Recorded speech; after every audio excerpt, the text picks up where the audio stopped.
사도신경. 나는 전능하신 아버지 하나님, 천지의 창조주를 믿습니다. 나는 그의 유일하신 아들, 우리 주 예수 그리스도를 믿습니다. 그는 성령으로 잉태되어 동정녀 마리아에게서 나시고 본디오 빌라도에게 고난을 받아 십자가에 못 박혀 죽으시고 장사된 지 사흘 만에 죽은 자 가운데서 다시 살아나셨으며 하늘에 오르시어 전능하신 아버지 하나님 우편에 앉아 계시다가 거기로부터 살아있는 자와 죽은 자를 심판하러 오십니다. 나는 성령을 믿으며 거룩한 공교회와 성도의 교제와 죄를 용서받는 것과 몸의 부활과 영생을 믿습니다. 아멘.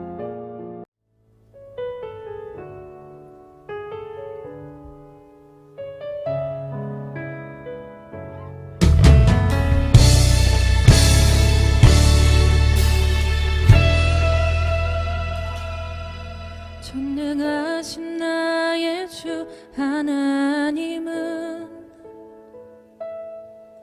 능지 못하실 일 전혀 없네. 우리의 모든 간구도 우리의 모든 생각도 우리의 모든 꿈과 모든 소망도 진실하신 나의 주 하나님은 우리의 모든 괴로움 바꿀 수 있네.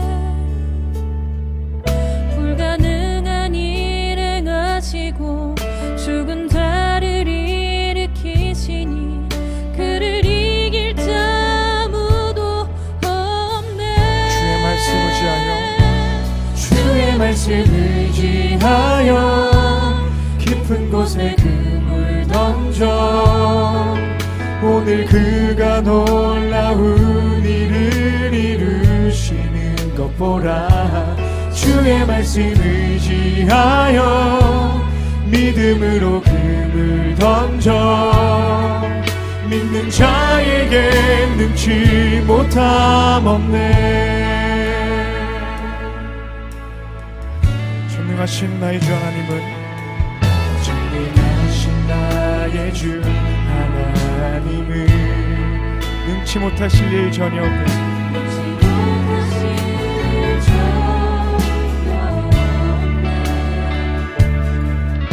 우리의 모든 간구도 우리의 모든 생각도 우리의 모든 꿈과 모든 소망도 신실하신 나의 주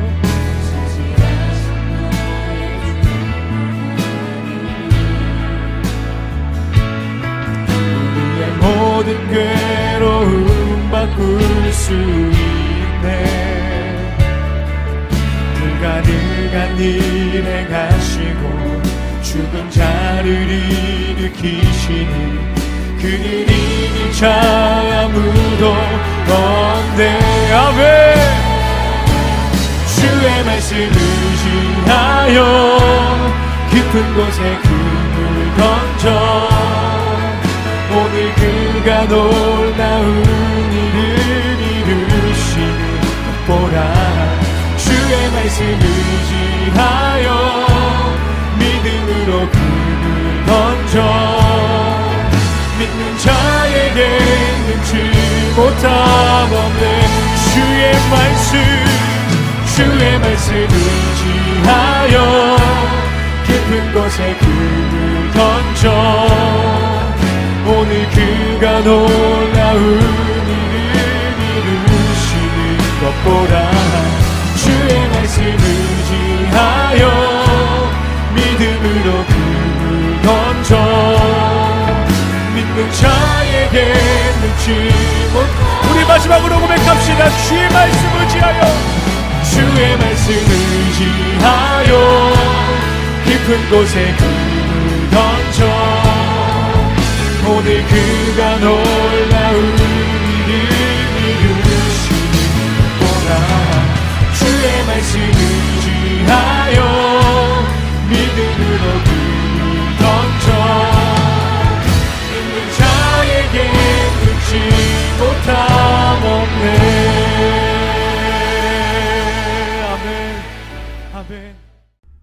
그 이튿날에는 명절에 온 큰 무리가 예수께서 예루살렘으로 오신다는 것을 듣고 종려나무 가지를 가지고 맞으러 나가 외치되 호산나 찬송하리로다. 주의 이름으로 오시느니 곧 이스라엘의 왕이시여. 예수는 한 어린 나귀를 보고 타시니 이는 기록된 바 시온 딸아 두려워하지 말라. 보라, 너의 왕이 나귀 새끼를 타고 오신다 함과 같더라.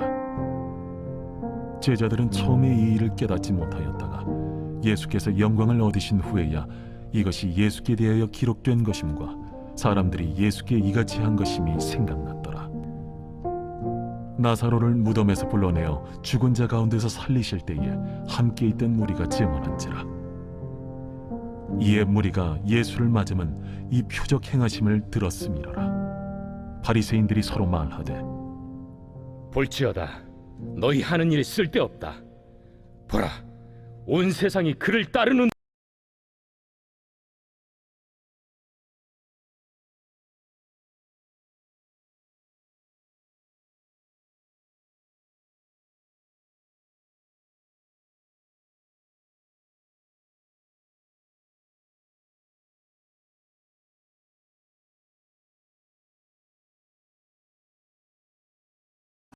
샬롬. 어느덧 한 주가 벌써 지나고 금요일이 되었습니다.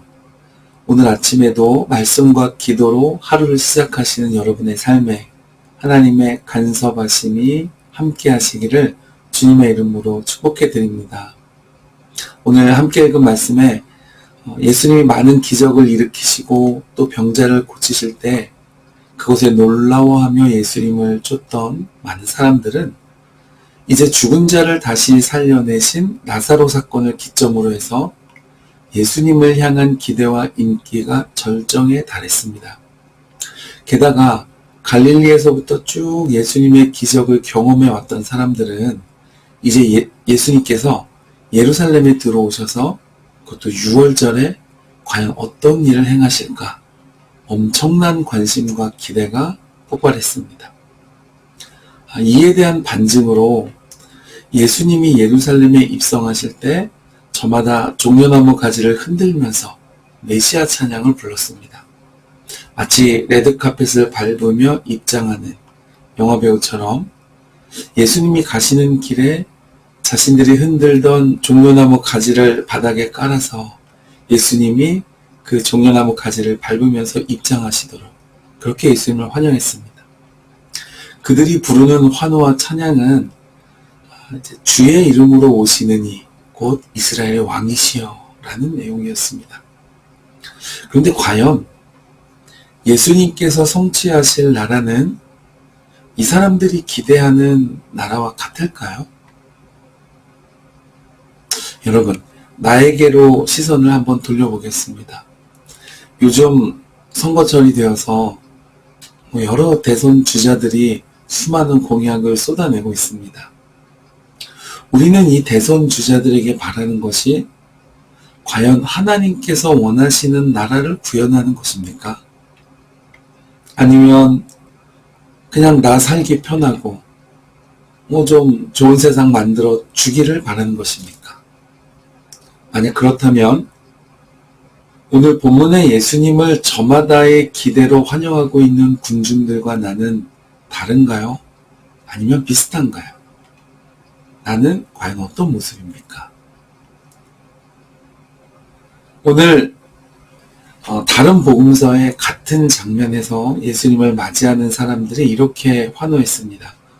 호산나 다윗의 자손이여 라고 찬양했다고 기록되어 있습니다. 근데 여기서 이 군중들의 기대와 목적이 무엇이었는지가 분명하게 드러납니다. 오늘날에도 이스라엘 예루살렘 통곡의 벽이라는 곳에 가보면 많은 종교인들이 키퍼라고 하는 제 대신 머리에 얹는 그 작은 모자를 머리에 덮고 슬피 우는 척을 하면서 기도하는 모습을 볼 수 있습니다.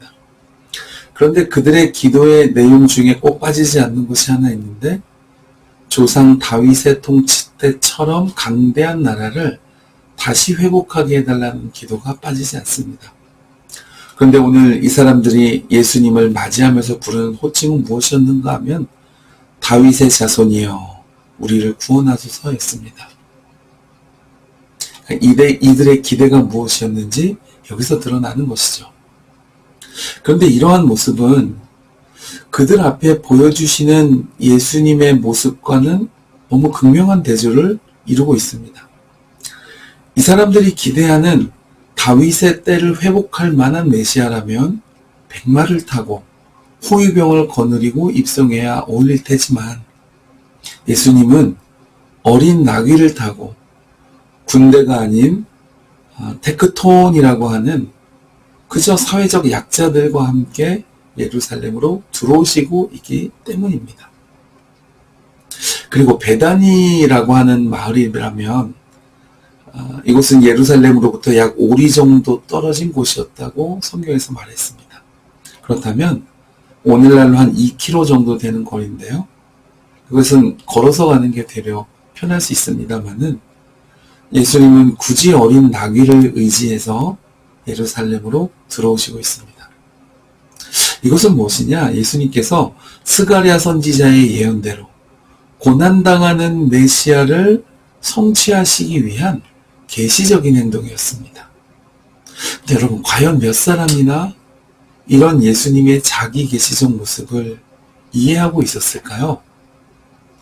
수많은 표적과 증거 앞에서도 예수님을 죽여서 자기들의 기득권만을 지키고자 했던 이 종교 지도자들의 모습과 오늘 말씀에서 예수님을 환호하는 이 군중들은 과연 그래도 다를 것이다 라고 우리가 생각할 수 있겠습니까? 이 사람들을 보고 바리새인들이 말하기를 19절에 보면 보라 온 세상이 그를 따르는도다 라고 말할 정도로 정말 엄청난 환영을 하고 있는 이 사람들의 내면에 무엇이 있는지 18절에서 밝히고 있습니다. 18절을 보면 무리가 예수를 맞음은 이 표적을 행하심을 들었음이로라 그랬습니다. 그러니까 이 말은 예수님이 베다니에서 죽은 나사로를 살리셨다는 소문을 들었기 때문이라는 것이죠. 그러니까 오병이어의 기적을 보고 떡을 바라면서 바다를 건너왔던 사람들과 오늘 말씀의 예수님을 열렬히 환호하는 사람들의 목적이 다르지 않다는 것을 성경이 정확하게 지적하고 있는 것입니다. 여러분, 이 아침에 우리는 어떤 메시아로 예수님을 기대하십니까? 나를 살리는 메시아로 고백하십니까? 아니라면 내게도 기적 좀 보여줘 보세요 라는 메시아로 예수님을 기대하십니까? 우리는 나의 모든 기대와 내 것을 다 내려놓고 예수님이 말씀하신 그 말씀의 귀를 기울이고 하나님이 일하시는 그 현장에 집중해야 할 줄로 믿습니다. 그런 은혜가 있으시기를 주님의 이름으로 축복해 드립니다.